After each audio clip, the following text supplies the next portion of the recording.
हम अपना नाम, अपनी पहचान, अपना धर्म, अपनी पूर्व परंपराएं, अपने मूल सबको दांव पे लगा करके हम बहुत खुश हैं कि देखिए साहब हमने कितनी तरक्की की है।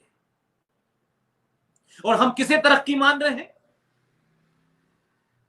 कुछ सुविधाएं, कुछ नाम, कुछ पद। जितने बड़े बड़े लोग हुए हैं दुनिया में, उन्हें कभी याद नहीं किया गया, यह ध्यान रखिएगा।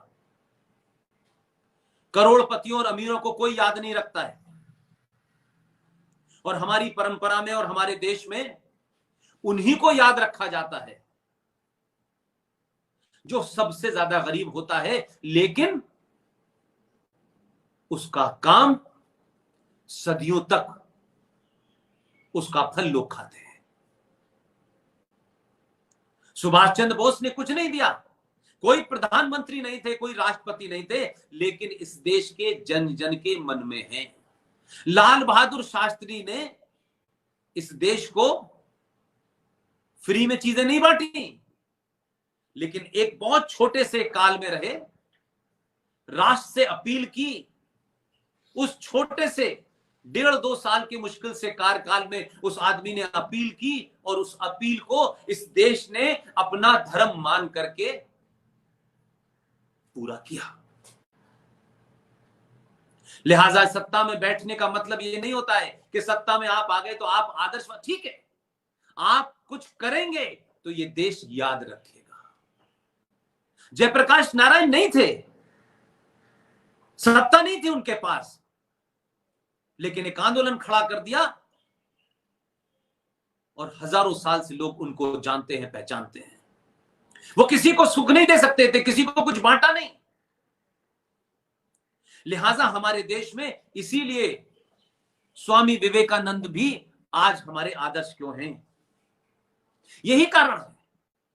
तो हमें रास्ता तय करना चाहिए कि हमारे संगठन का, हमारे काम का, हम जो भी कुछ कर रहे हैं, क्या उसका रास्ता सिर्फ विधानसभा और संसद तक जाता है? तो संसद में तो चंबल के डाकू भी पहुंच जाते हैं,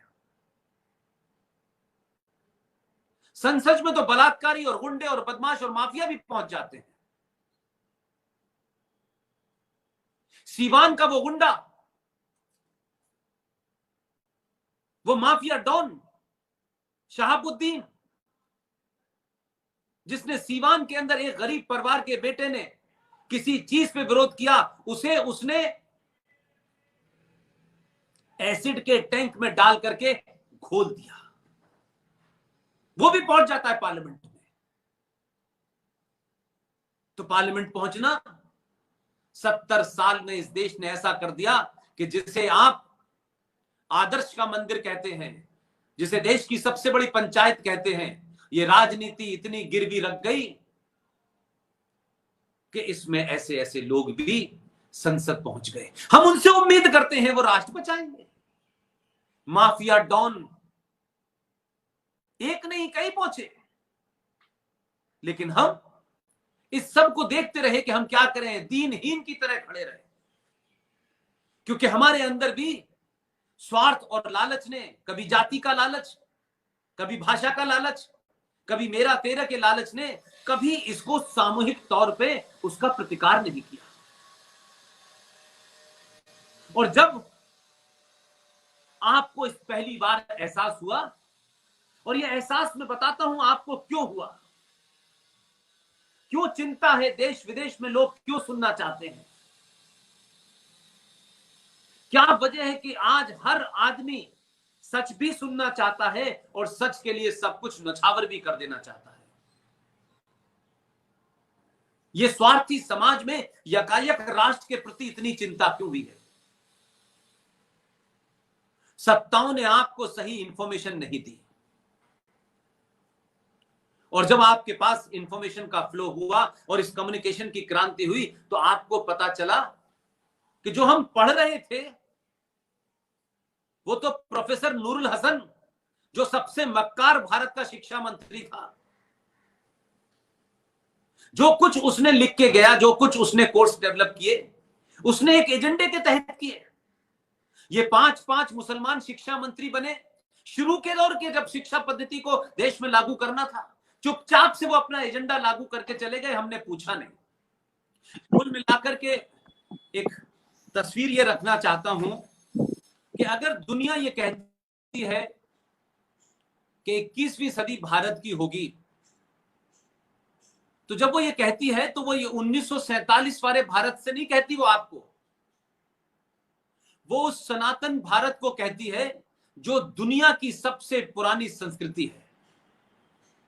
इस सृष्टि के साथ उपजा हुआ वो धर्म है जिसे सूर्य ने मनु को दिया। ये सनातन इस प्रकृति सृष्टि के साथ शुरू हुआ, इसलिए दुनिया आपको उस धर्म से जोड़ती है, उस परंपरा से जोड़ती है। ये 1947 में जो कुछ बौने लीडर थे, इससे आपको नहीं जोड़ती। लिहाजा मैं अपनी बात को घुमा के फिर वहीं लाना चाहता हूं कि जब समाज के अंदर थोड़ी सी चेतना जगती है तो समाज अपने इतिहास को खोजने की कोशिश करता है, समाज अपने आप को जानने की कोशिश करता है। और जब आपके अंदर अपने पुरुषार्थ को और अपने इतिहास को जानने की जिज्ञासा पैदा हो जाती है, तो फिर आपको क्या साधन मिलेगा, क्या साधन नहीं मिलेगा, कितना पैसा खर्च होगा, कैसे खर्च होगा, रेल जाती है, हवाई जहाज जाता है, फिर इसकी चिंता नहीं होती, फिर आप रास्ते निकाल लेते हैं। इसलिए आज अगर साइबर सिपाहियों ने एक रास्ता निकाला कि किस तरीके से हम समाज में जाएं, कोई ऐसी बात रखें, कोई ऐसी बात बताएं जो उससे कि ये देश सुरक्षित हो, इस देश में सनातन संस्कृति के मानने वालों के मूल उपासना पद्धति सब सुरक्षित हो, तो आपने एक रास्ता निकाला। और क्योंकि आपके मन में राष्ट्र के प्रति एक भावना है, एक दुख है, एक दर्द है, उसको लड़ने के लिए आपने एक रास्ता निकाला और उसके बाद आज दुनिया आपको सुन रही है। इसलिए मैं एक बात आपके सामने आज साझा करना चाहता हूं। यह बात मैंने अभी तक बहुत किसी से कही नहीं और मुझे लगता है कि इस मुद्दे को आप जरूरत से ज्यादा नहीं, इसको पूरी ताकत से उठाइए, क्योंकि यह मुद्दा तथ्यों के ऊपर है, यह किसी भावनात्मक मुद्दा नहीं है। आप मुझे बताइए कि जिस दिन से आप किसी मकान के मालिक बनते हैं, जब आप मालिक होते हैं किसी मकान के, तो उस बिल्डर ने मकान कैसा भी बनाया हो, लेकिन उस मकान के अंदर क्या मूल्य होंगे, क्या परंपराएं होंगी, क्या आदर्श होंगे, मंदिर कहां होगा, बेडरूम कहां होगा, टॉयलेट कहां होगा, स्टोर रूम कहां होगा, ड्राइंग रूम कहां होगा, इसकी तो आपको आजादी है या नहीं है। तो आप ये कहें कि आपने 1947 में देश मिल गया, आपको कैसे मिला उस पर बहस नहीं करना चाहता, लेकिन किसी एक बात के ऊपर विवाद हुआ तो उस वक्त का जिहादी लीडर, मुस्लिम लीग का लीडर, जो भारत के अंदर जो भी कुछ मामले थे उसमें मुस्लिम लीग का लीडर जो है ऑब्जेक्शन उठाता है। उसके ऑब्जेक्शन उठाने का मतलब क्या था? भाई तुम तो मुस्लिम लीग बना करके पाकिस्तान की मांग कर रहे हो, तो तुम्हें तो देर सवेर पाकिस्तान की लड़ाई लड़नी है, तो तुम्हें फिर भारत की संविधान और भारत की संसद में क्या होना चाहिए क्या नहीं, इसकी तुम्हारा क्या लेना देना था?